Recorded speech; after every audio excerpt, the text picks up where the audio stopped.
প্যাকেটের ভিতরে যে এগুলো ঢোকা ছিল আগে বাইর করে নিলাম, এগুলোতে পানি ঢুকছে, এটাও বাইর করে নিলাম। এই দুটো এক জায়গায় আছে, এগুলো দিয়ে প্যাকেটের ভিতরে সম্পূর্ণ পানি ঢুকছে।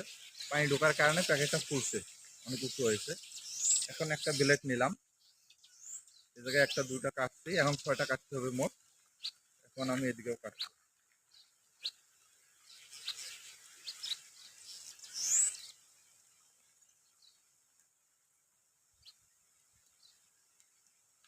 কাটে নিলাম, এভাবে 6টা হোল করতে হবে।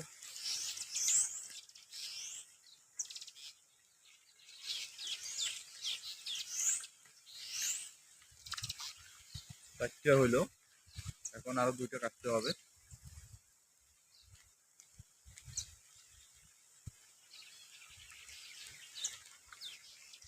5টা হইলো, এখন আর একটা।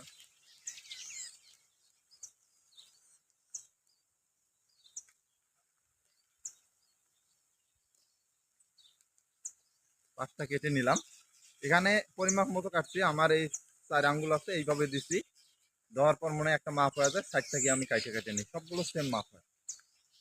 তারপরে আমরা এমন করে মাটিগুলো একটু নরম করবো হাত দিয়া, যাতে যেন চারাটা গাঁতে সুবিধা হয়, মাটিটা একটু উর্বর থাকে। এখানে একটু মাটিগুলো একটু সরাসরি করে নিলাম, একটু নরম করে নিলাম। নেওয়া শেষ। এখন এই যে এগুলো দিয়ে পানি আছে, তারা লাগার পর তো পানি দিতে হবে একটু একটু করে। প্রথমে আমরা পানি দিব না, প্রথমে আমরা হাত দিয়ে একটু একটু করে চেক দিব, হালকা দিব।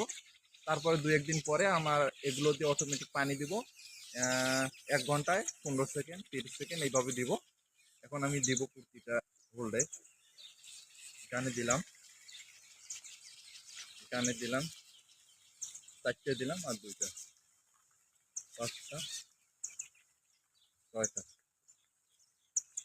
এখন সেম ভাবে সব প্যাকেট এইভাবে কাটিয়ে নিব। আরো কাজ আছে, এই প্যাকেটটা নিচে কেটে দিতে হবে একটু, কারণ ভিতরে অনেক পানি আছে, এগুলো হলো কেমিক্যাল, পানিগুলো পড়ে যাবে। এদিকে একটা নালার মতো আছে, অবশ্যই দেখাবো। এখন আমি একটু কেটে নিলাম।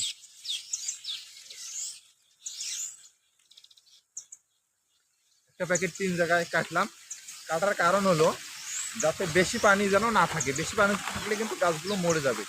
এ কারণেই আমি কেটে নিলাম, সুন্দর করে 3 জায়গায় কেটে নিলাম। এই জায়গায়, এই কোনায়, এই সেন্টারে, এই কোনায় 3 জায়গায় কেটে নিলাম। বাস। এখন দেখুন, এখানে দেখুন কেটে নিয়েছি। ওই যে হোল্ড দেখুন, এই যে ড্রেন, এই যে একটা হোল্ড, আর ওই যে মাথায় একটা, এরকম 3টা। এখন এই এই ড্রেন দিয়ে পানি চলে যাবে।